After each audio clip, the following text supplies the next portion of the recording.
Gloire à Dieu. Alléluia. Père, on vient devant toi ce matin, dans le nom de ton Fils Jésus. C'est si grand, c'est si bon, si puissant. Pourtant, tu nous as tant aimés, Seigneur Dieu. Tu nous as aimés le premier. Tu as fait pour nous ce qui est impossible de faire. Alléluia. Tu nous as purifiés, tu nous as lavés, Seigneur Dieu, dans le sang précieux de ton Fils Jésus, afin qu'on t'appartienne, qu'on soit un peuple acquis, une nation sainte, Seigneur Dieu, un peuple qui te glorifie. Alléluia, un peuple qui témoigne de toi, Seigneur. Et tu veux qu'on soit la lumière dans ce monde, Seigneur Dieu Tout-Puissant. Tu nous appelles à être des pêcheurs d'âmes, Seigneur Dieu. Béni sois-tu, Seigneur. Père, on te demande par ta présence de façon toute spéciale ce matin. Tandis que je vais apporter sur le message que tu as mis sur mon cœur, Père éternel. Parce que je crois en toi, Seigneur. Je crois que tu veux faire de grandes choses, Seigneur. De grandes choses d'abord dans nos vies, Seigneur Dieu, et à travers nous aussi, encore et encore, Père. Nous te rendons grâce, te bénissons ce matin, Seigneur Dieu. Allez, guide-nous, dirige-nous ce matin, Père éternel, et qu'on puisse, Seigneur, recevoir de toi aujourd'hui, Seigneur, dans le nom de Jésus. Amen. Alléluia. Alléluia. Alors ce matin, je vais commencer une série que j'ai appelée « La naissance et la croissance de l'Église primitive ». La naissance et la croissance de l'Église primitive. Je crois vraiment que le Seigneur a mis ça sur mon cœur parce qu'il veut nous amener plus loin. À ne pas rester ce qu'on est avec le Seigneur, mais à avancer. Alléluia, à se consacrer davantage, à se donner encore davantage à lui, à laisser opérer encore des transformations dans nos vies pour qu'il nous rende capables de sa volonté, de ce qu'il désire. Ce matin, ça va être vraiment la préparation à la naissance de l'Église, plus que la naissance de l'Église. C'est le début du mouvement du Saint-Esprit qui a commencé sur Jésus-Christ, le mouvement du Saint-Esprit tel qu'on le connaît aujourd'hui et qui a continué avec les apôtres. Le mouvement du Saint-Esprit qui a commencé avec un homme rempli du Saint-Esprit. Jésus-Christ est venu en tant qu'homme, il s'est incarné, rempli du Saint-Esprit, Dieu fait homme, et qui se continue avec des hommes dont les cœurs ont été purifiés par le sang de Jésus. Alléluia! Et qui ont été remplis du Saint-Esprit et qui se sont livrés à Dieu pour sa volonté et qui lui ont fait confiance. Est-ce que c'est ce qu'on veut ce matin? Se livrer pour sa volonté, continuer à avancer, lui faire confiance. La naissance et la progression de l'Église est surnaturelle. Pas le Saint-Esprit, pas de naissance, pas de croissance. C'est seulement à travers la puissance de Dieu que des hommes ont pu accomplir ces choses-là, que Dieu a pu accomplir son plan. Béni soit le nom du Seigneur. Dans cette série, on va toucher plusieurs points, en tout cas ce que j'ai planifié. Entre autres, le mouvement du Saint-Esprit sur Jésus. Ensuite, je crois le critère principal avec lequel Jésus choisit les apôtres, les hommes qui vont continuer l'œuvre qui a été commencée par Jésus. Ensuite, la préparation de ces œuvres, de ces hommes, qui vont continuer après le départ de Jésus. Ensuite, la compréhension du plan de Dieu par Jésus. Ça, si on regarde l'Écriture un peu, il comprenait très bien le plan de Dieu, que le salut était pour les Juifs et pour les païens aussi, pour toutes les nations. Il comprenait très bien que l'Église, comment ça allait fonctionner. Mais les hommes remplis du Saint-Esprit ont dû être enseignés par le Saint-Esprit pour connaître ces choses-là. La difficulté pour les apôtres de comprendre et de retenir le plan de Dieu, ce plan-là, on va voir ça un petit peu aussi. On va voir dans les Actes des Apôtres l'impossibilité humaine face à une tâche qui est divine. La nécessité du Saint-Esprit pour conduire dans la vérité, pour fortifier ces hommes, pour convaincre le monde et bâtir l'Église. On va voir aussi la progression de l'Église en nombre, en grâce et dans la connaissance de la nouvelle alliance et de la volonté de Dieu pour leur vie. On va parler un petit peu des acteurs principaux, quelques traits de personnalité, leurs faiblesses, aussi leurs forces, parce qu'eux aussi n'étaient pas parfaits. mais ils ont fait les choses en obéissance au Seigneur. On parlait des principaux événements qui ont été provoqués par le Saint-Esprit et qui ont amené les disciples à mieux comprendre les dispositions de la nouvelle alliance. On va parler aussi que la nouvelle alliance a été écrite, ça a été mis dans un livre, dans des livres, et le Saint-Esprit a poussé ça en utilisant l'apôtre Paul. Alors, comme je disais, Dieu veut nous amener plus loin. C'est ce que je crois vraiment. Dieu veut nous amener plus loin. Dieu veut faire quelque chose ici avec l'Église du comté de Portneuf. Dieu veut faire quelque chose dans le comté de Portneuf. Je m'attends au Seigneur pour le comté de Portneuf. Je m'attends au Seigneur pour l'Église d'ici. Je m'attends au Seigneur pour voir quelque chose. Est-ce qu'on est prêt? Est-ce qu'on est prêt à se laisser enseigner par le Seigneur? Est-ce qu'on est prêt à abandonner les choses qu'on doit abandonner pour servir le Seigneur? Est-ce qu'on est prêt à faire les sacrifices qu'il faut faire pour servir le Seigneur, pour s'approcher de lui, pour laisser opérer des choses dans nos cœurs, dans nos vies? Est-ce qu'on est prêt?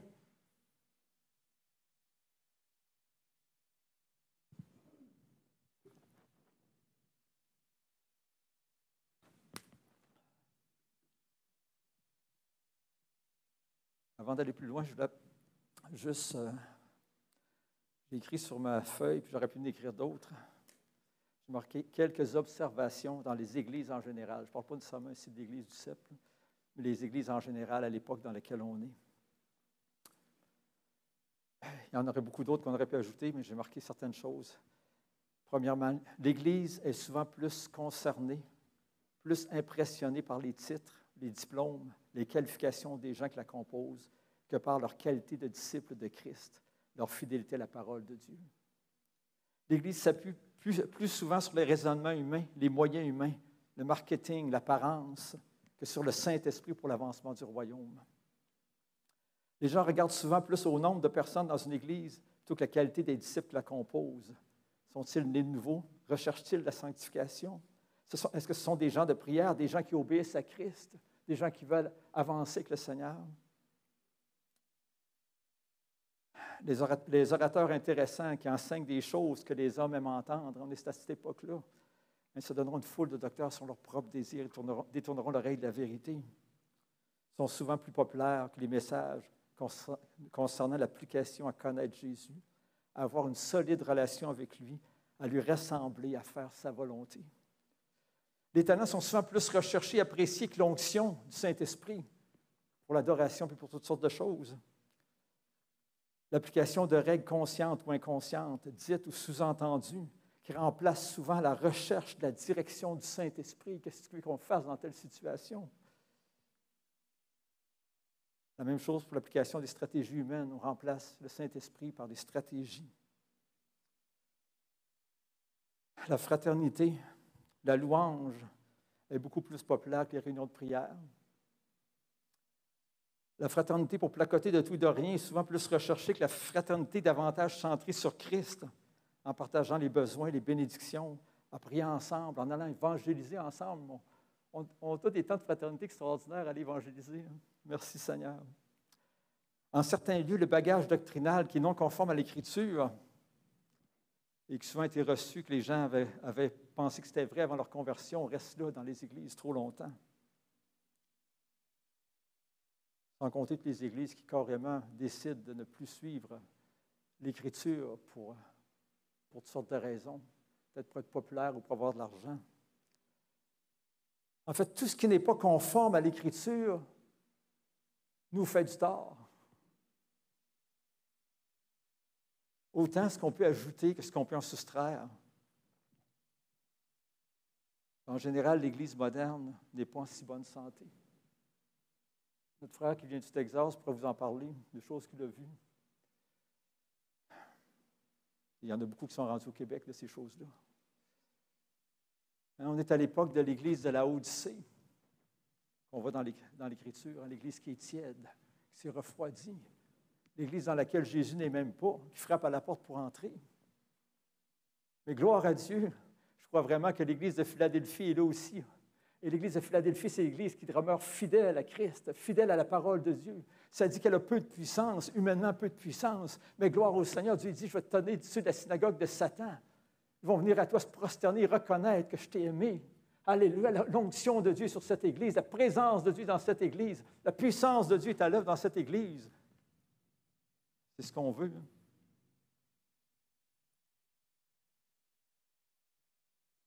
Ce matin, on va voir que les apôtres étaient des hommes de la même nature que nous.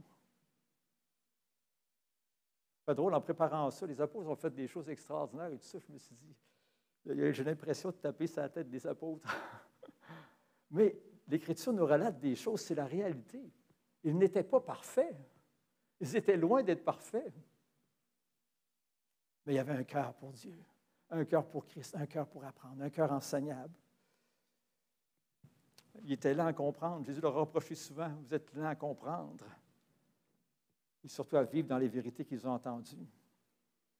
On va parler aussi que Jésus avait une connaissance parfaite de qui il est, de sa mission et de ce qui allait suivre, hein? La naissance, la croissance de l'Église. Il agissait toujours et parlait toujours sur la base de ses vérités. Il n'était jamais dans l'erreur. C'est extraordinaire quand on pense à ça. Hein? Et finalement, on va parler un petit peu de la solution pour nous, qui est brièvement l'humilité et la foi pour dépendre de Dieu. Alors ce matin, si vous avez vos Bibles, on peut tourner dans Ésaïe 42 et on va lire les versets 19 et 20.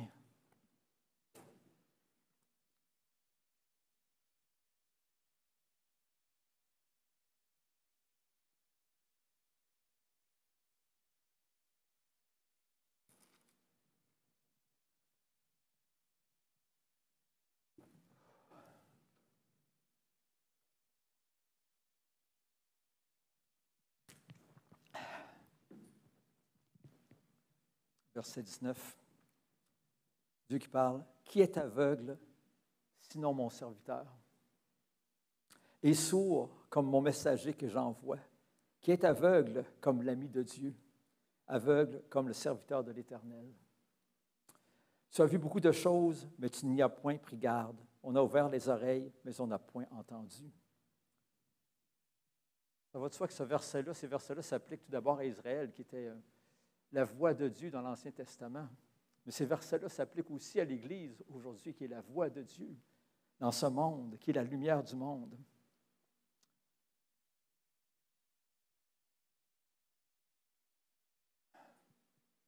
Le peuple d'Israël, quand on regarde dans l'Ancien Testament, Dieu leur reprochait quelquefois d'avoir oublié comment Dieu les avait sauvés.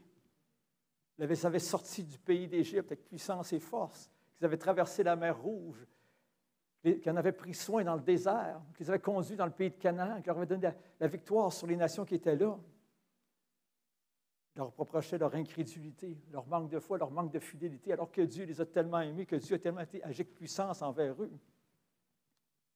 Et des fois dans l'Église, trop souvent, nous autres aussi, on est dans la même situation.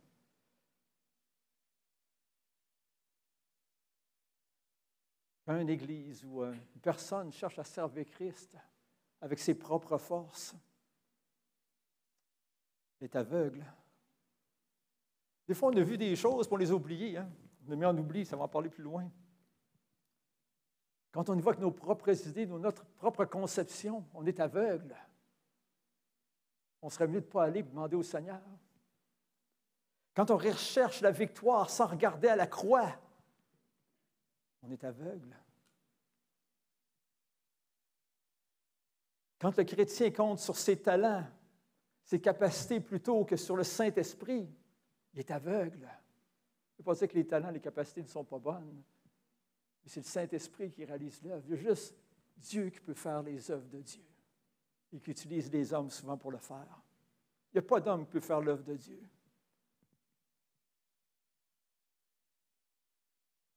Quand un chrétien a une mauvaise conception de la grâce puis mélange la loi, il est aveugle. Il ne voit point. Quand certains disent Dieu a changé, puis les choses qui étaient péchées dans l'Ancien Testament ne sont plus aujourd'hui, il est aveugle. Verset 20 dit, tu as vu beaucoup de choses, mais tu n'y as point pris garde. On a ouvert les oreilles, mais on n'a point entendu.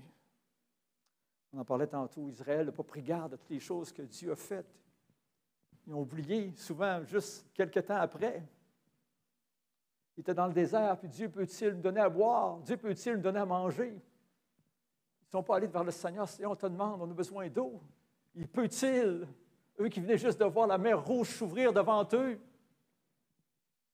les Égyptiens engloutis.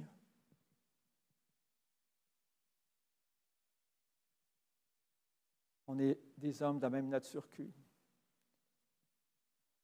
Heureusement que Jésus est miséricordieux et est bon envers nous autres. Alléluia. Mais pourquoi Jésus est-il si différent? Hein? Est-ce qu'on voit comment est-ce que Jésus est tellement différent de nous? Jamais un doute, jamais d'incrédulité. Toujours dans la volonté du Père. Toujours la parole qu'il prononçait était la parole de Dieu, la vérité. Juste faire un petit rappel sur Jésus. On va aller dans Luc au chapitre 1, versets 34-35.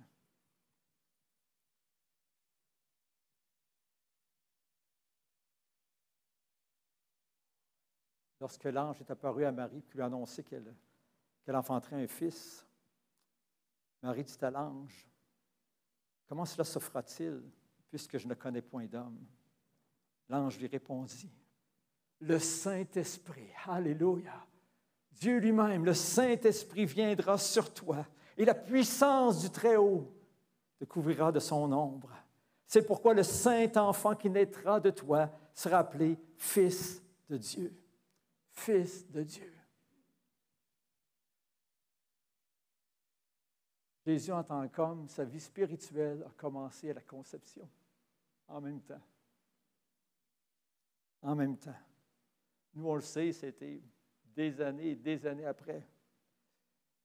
Jésus n'avait pas de nature pécheresse, jamais péché, jamais été hors de la vérité. Il avait le Saint-Esprit dans toute sa plénitude, c'est ce que l'Écriture nous dit. Tandis que nous, on a marché pendant des années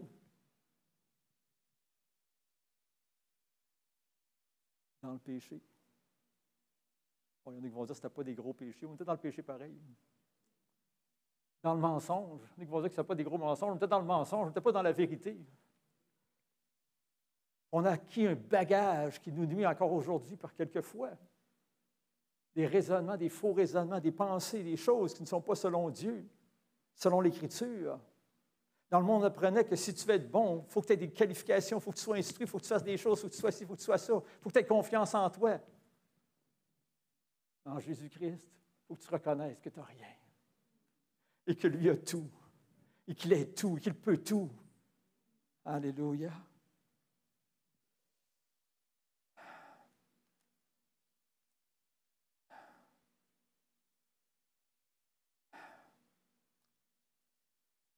Quand je pense à ça, que tout ce que Jésus savait, autant qui il était, sa mission, sa connaissance du plan de Dieu, toutes ces choses-là lui ont été révélées par le Saint-Esprit. Pourquoi? Parce qu'il avait laissé de côté l'expression de sa divinité. Il est venu comme un simple homme. Il a dû être enseigné par le Saint-Esprit, même sur qui il était, sur sa mission et sur toutes ces choses-là. Il avait le témoignage, sûrement dans son esprit, qu'il était fils de Dieu. C'est un témoignage qu'on était enfant de Dieu, mais il avait le témoignage qu'il était fils de Dieu, qu'il était lui le Messie. Quand il lisait l'Écriture, il savait que ça s'adressait à lui. Quand il lisait Isaïe 53, il savait qu'il irait sur la croix.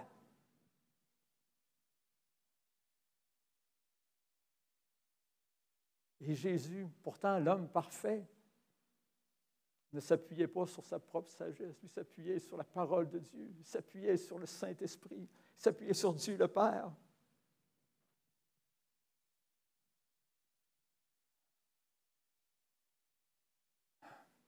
On va jeter un coup d'œil sur comment étaient les disciples.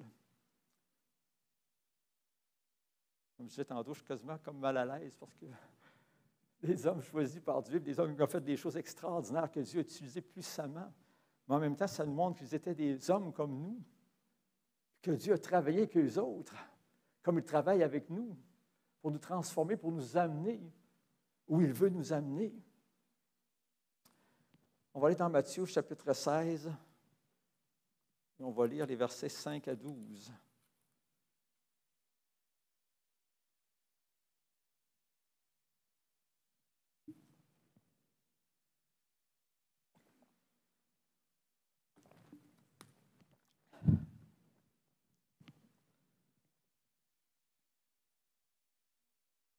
16, les versets 5 à 12. 16. Peut-être que je prononce mal. 5 à 12. C'est après que les Sadducéens puis les pharisiens avaient demandé à Jésus un signe venant du ciel. C'est après, quelque temps après, les 2 multiplications des pains pour nourrir les foules. Vous remarquez dans les multiplications des pains, comment est-ce que c'est assez extraordinaire. 5 pains, 2 poissons dans un cas, nourrit 4 000 ou 5 000 personnes. Puis à la fin, il reste plus de miettes qu'il y avait de pain et de poissons au début. Alléluia. Dieu est grand. Dieu est grand pour pourvoir.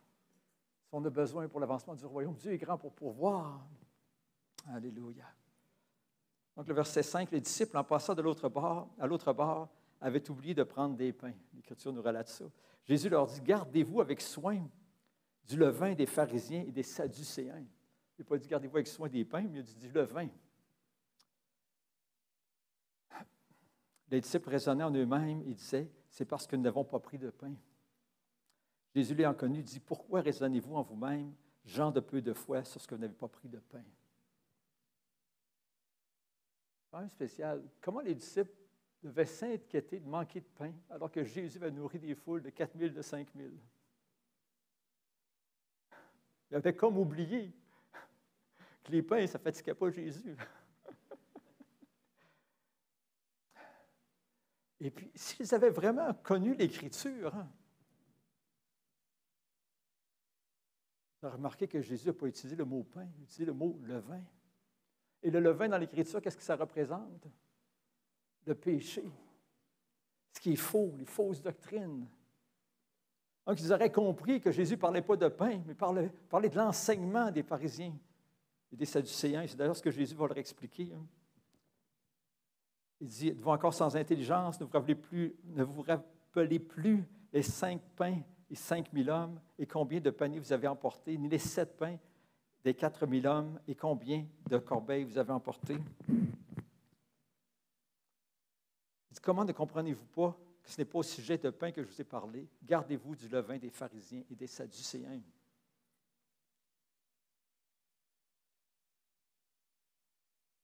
Juste après cela, au verset 13, c'est Jésus qui demande aux disciples, qu'est-ce que les gens disent de moi? Qui suis-je au dire des gens? Ils ont répondu, il y en a qui disent que tu es Élie, tu es le prophète, tu es un prophète, tu es Jérémie, en tout cas, peu importe. Et là, il y a Pierre qui fait une confession extraordinaire. Au verset 16, Simon-Pierre répondit, « Tu es le Christ, le Fils du Dieu vivant. » Tu es le Christ, le Fils du Dieu vivant. Puis là, Jésus lui dit, ça ne vient pas de toi, ça. Ça ne vient pas de l'homme. Quand on reconnaît Jésus comme le Sauveur, ça ne vient pas de l'homme, ça vient du Saint-Esprit, qui souvent a utilisé un homme pour nous en parler, mais ça vient du Saint-Esprit, la révélation.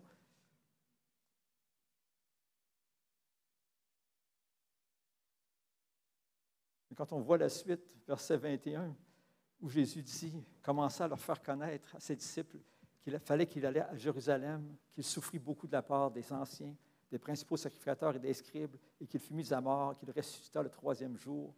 Pierre, l'ayant pris à part, se mit à le reprendre et dit, « À Dieu ne plaise, Seigneur, cela ne t'arrivera pas. »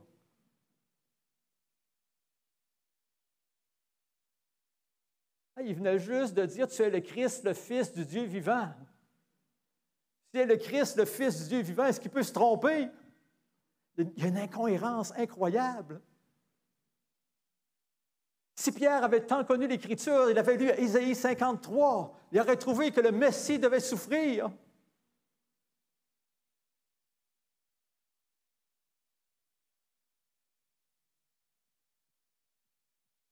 Mais comme on le sait, ils avaient été enseignés, les autres à leur époque, que le Messie viendrait et délivrerait Israël d'occupation, les Romains et tout cela, qu'il rétablirait la gloire d'Israël. Ils se centraient juste sur la seconde venue de Christ, ils avaient oublié la première.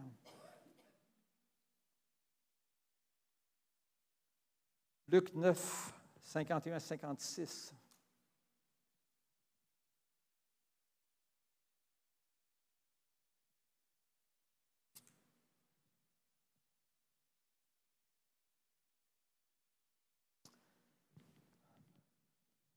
Et j'ai oublié de mentionner, mais Pierre, Jésus lui a dit, tu n'es pas animé par le Saint-Esprit, là.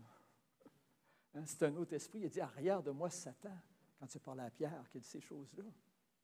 C'était la mission de Jésus d'aller sur la croix. Il n'était pas inspiré du Saint-Esprit.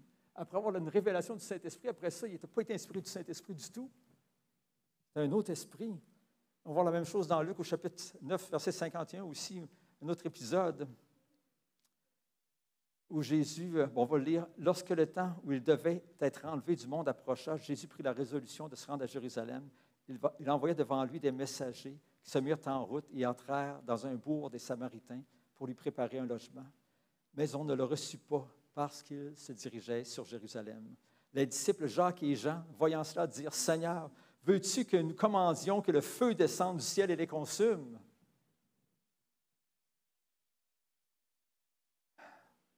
Oups! Est-ce qu'il est inspiré du Saint-Esprit? Jésus se tourna vers eux et dit, les réprimanda, disant, « Vous ne savez pas de quel esprit vous êtes animés. Vous ne savez pas. » Dureté de cœur ou sans maintenant. Il dit, « Car le Fils de l'homme est venu non pour perdre les âmes des hommes, mais pour les sauver. » Ils allèrent dans un autre bourg. L'Écriture nous rapporte aussi qu'à quelques reprises, les disciples discutaient entre eux, à savoir lequel était le plus grand.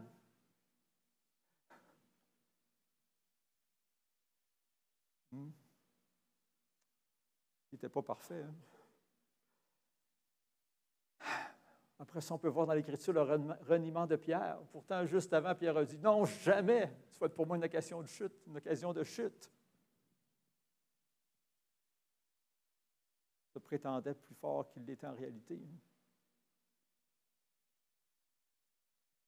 Ensuite, on le sait concernant la résurrection. Hein? Je l'avais parlé dans un message il n'y a pas si longtemps.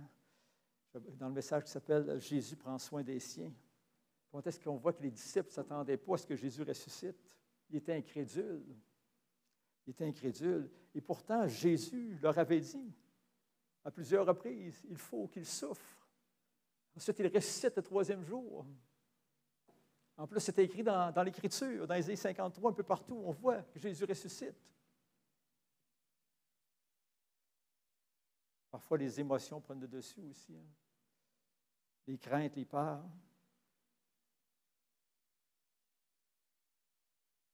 On voit plus tard aussi que leur bagage aussi religieux les a suivis. À plusieurs reprises, Jésus leur a dit d'annoncer l'Évangile, de faire des disciples de toutes les nations. Toutes les nations. Et au début, qu'est-ce qu'ils ont fait? Ils prêchaient juste aux Juifs, jusqu'à ce que le Saint-Esprit organise quelque chose et qu'ils réalisent, ah, c'est vrai, oui. Ils avaient oublié. Malgré tout cela, Jésus les a utilisés pour annoncer la bonne nouvelle, pour guérir des malades, ressusciter des morts, faire toutes sortes de grandes choses. Et puis, on a vu de grandes choses, beaucoup de conversions. Gloire au Seigneur. Jésus était patient envers eux. Il est patient envers nous aussi. Il est patient envers nous aussi. Mais on se doit de continuer, de persévérer. Là, je veux juste parler un petit peu je crois que c'est le critère principal pour lequel Jésus a choisi les apôtres, les 12 en question. C'est ça qu'on parle de Judas, c'est pour une autre raison, mais les 11, disons, à la lumière de ce qu'on vient de voir. Je ne pense pas que Jésus a choisi les apôtres en raison de leurs compétences, leur connaissance extraordinaire des Écritures, de leur qualification, de leur éducation, de leur diplôme, de leur capacité. Non.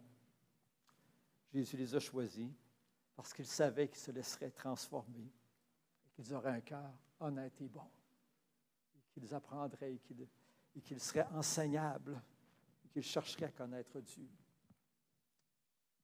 Et ça m'amène dans Luc au chapitre 8, le verset 15, où on voit la parabole du semeur. On sait qu'il y a 4 terrains et il y en a un qui était la bonne terre. Et l'Écriture nous dit, dans Luc 8, 15, ce qui est tombé dans la bonne terre, ce sont ceux qui, ayant entendu la parole avec un cœur honnête et bon. la retiennent et portent du fruit avec persévérance. Cœur honnête et bon. Un cœur qui reconnaît que c'est la vérité. Un cœur qui accepte la vérité. Un cœur qui se soumet au Dieu de la vérité. Un cœur qui garde la vérité. Un cœur qui progresse dans la vérité. Un cœur qui veut apprendre. Des gens enseignables, humbles et bons.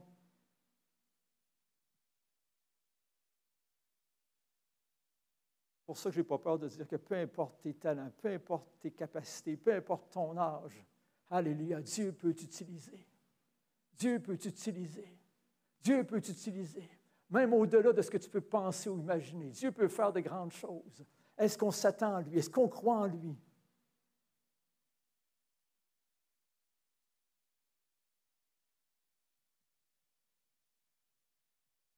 Donc, en fait, Dieu ne recherche pas des talents, des supposés connaisseurs, mais des cœurs. Parce qu'il sait que notre capacité vient de lui. Jésus, comment est-ce qu'il était, lui, le Fils de Dieu, l'homme parfait? Jean 5, 19.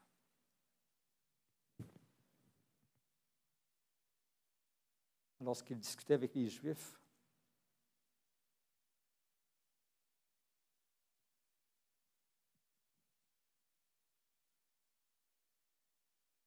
Jésus reconnaissait qu'en tant qu'homme, il ne peut rien faire de lui-même. Il dit, en vérité, je vous le dis, le Fils ne peut rien faire de lui-même.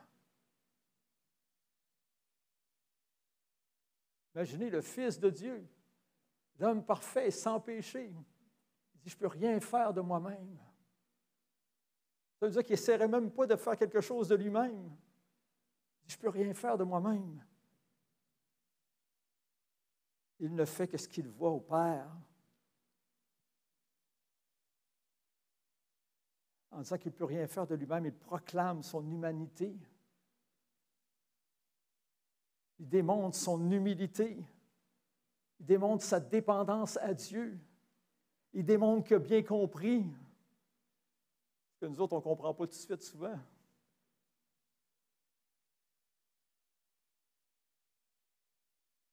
C'est pour ça qu'on appelle ça le mouvement du Saint-Esprit qui a commencé sur Jésus. Parce que Jésus a marché comme un simple homme, dépendant de Dieu. Donc, il ne fait que ce qu'il va faire au Père, et tout ce que le Père fait, le Fils aussi le fait pareillement. Alléluia.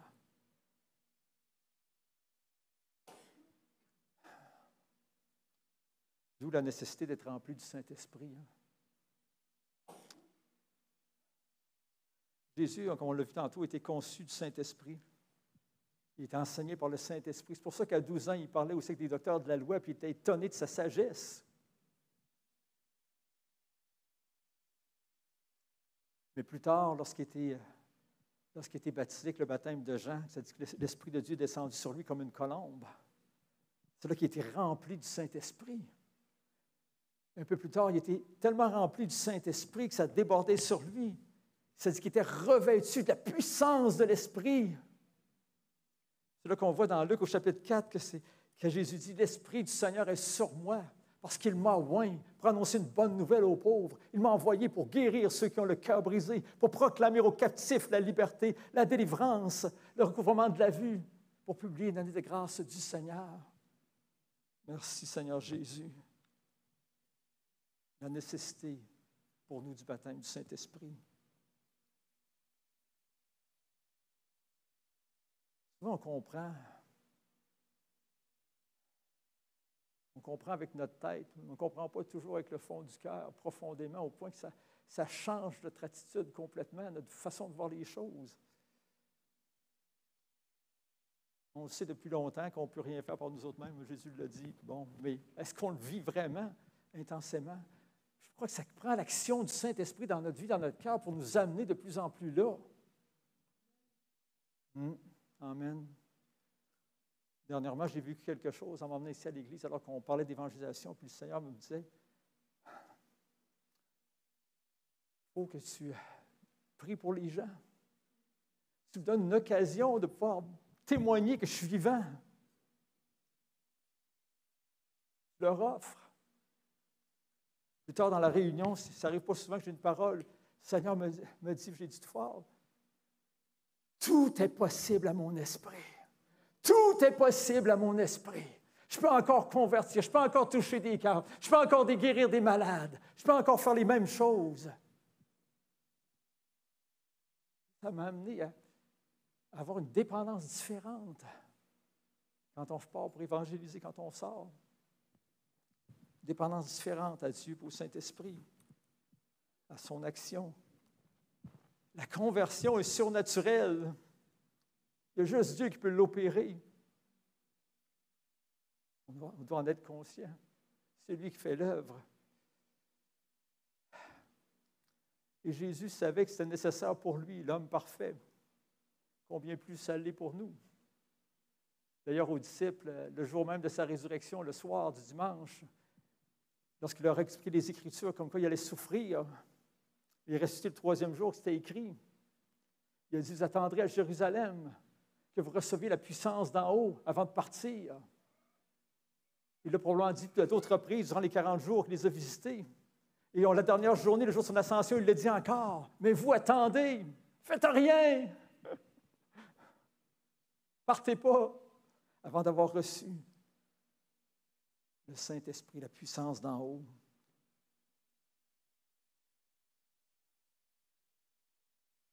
Alléluia. Est-ce qu'on veut être utilisé par le Seigneur?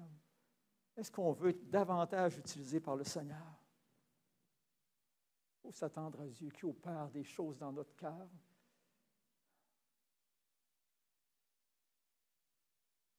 Jacques nous disait qu'Élie était un homme de la même nature que nous. Il parle dans le contexte de la prière, il a prié pour qu'il mouille. Il a prié pas qu'il mouille, il a pas prié pour qu'il mouille. Si le Seigneur nous met à cœur quelque chose, hein?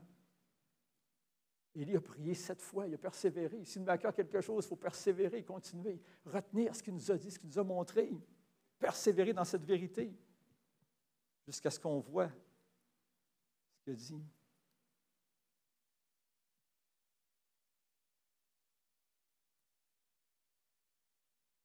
« 2 Corinthiens, chapitre 3, versets 5 et 6.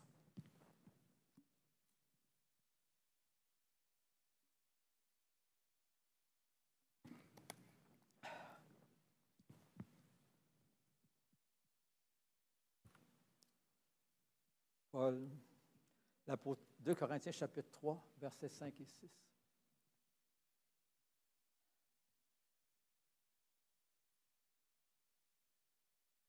L'apôtre Paul, qui était un serviteur de Christ, l'apôtre Paul, le Seigneur a utilisé pour faire des miracles, même les mouchoirs, des fois mis sur les gens, les guérissait.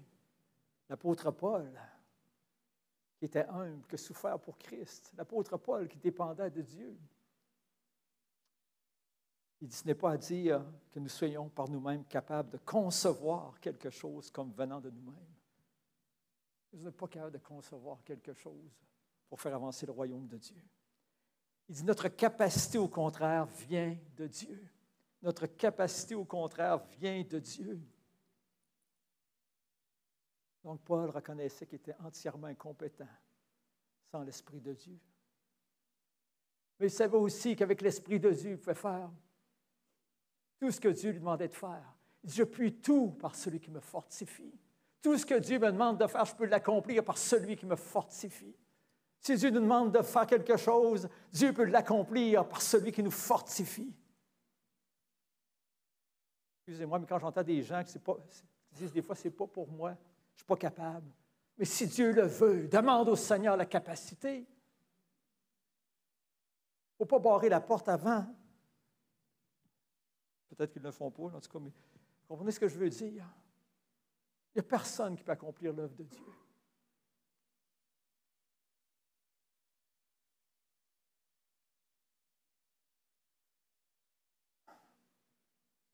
Je vais parler de mon témoignage, j'ai parlé déjà, mais j'étais tellement timide. La première fois que j'ai prêché, il y avait peut-être 10 personnes, puis les genoux claquaient ensemble quasiment. J'avais un message peut-être d'une demi-heure à 40 minutes, je ne sais pas, puis ça a duré la moitié du temps. Ça sortait. J'étais vraiment nerveux. Mais personne qui m'a demandé. Il savait qu'il y a quelque chose que le Seigneur m'a demandé de faire. Moi aussi, dans mon cœur, je le savais. J'ai persévéré, j'ai continué. Et c'était un combat, longtemps, des années. On ne doit pas laisser les mensonges, on ne doit pas laisser l'ennemi nous empêcher de faire la volonté de Dieu.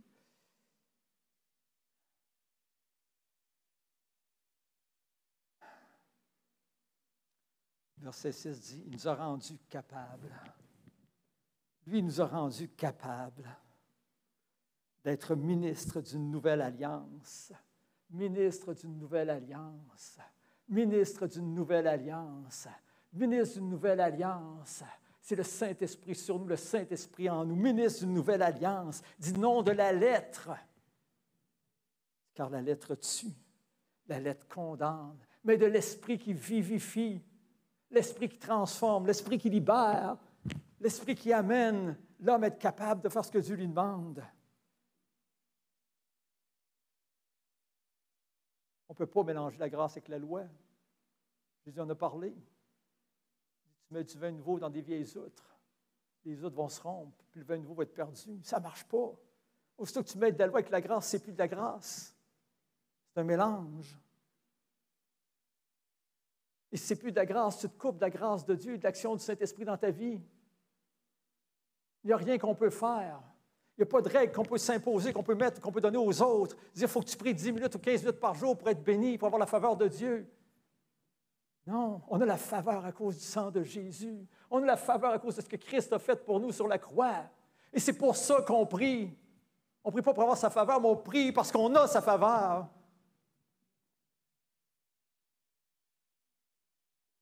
On sait qu'il nous entend.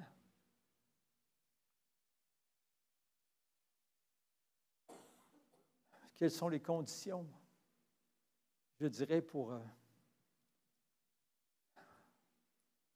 progresser? Je dirais, la première, c'est garder la foi en Jésus-Christ crucifié. Garder notre foi pure, pas mélangée avec de la loi. C'est juste à cause de Jésus. C'est juste à cause de Jésus. Et c'est dans cette humilité, dans cette reconnaissance-là de la vérité que le Saint-Esprit peut opérer des choses dans notre cœur, dans notre vie. C'est là qu'il y a une pleine liberté d'agir en nous, de nous parler, de nous instruire, de nous conduire. Deuxième point, je dirais, c'est préférer Jésus à tout. Préférer Jésus à tout.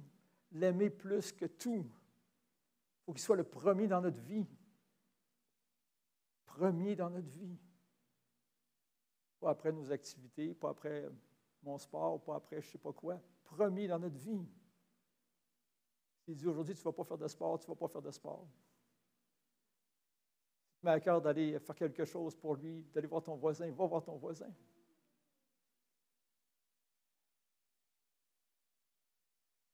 Troisième point, je dirais, c'est rechercher l'humilité. Méditer sur la croix. La croix. Démonstration de l'amour de Dieu. Mais démonstration aussi de la haine de Dieu pour le péché. La croix de Christ. La croix de Christ. Reconnaître dans notre cœur qu'on était perdu. Peu importe ce qu'on aurait fait, on était perdu pour l'éternité sans la croix de Christ. Reconnaître aussi dans l'humilité qu'on ne peut rien faire. Que le royaume avance de façon surnaturelle et par la puissance de Dieu, ce n'est pas par nous autres.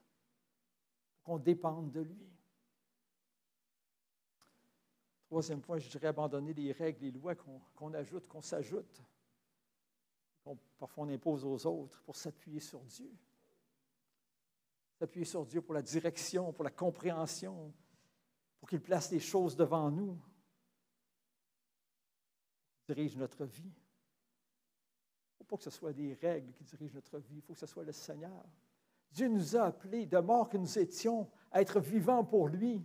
Il veut qu'on soit en relation avec lui, pas en relation avec une règle, mais en relation avec lui.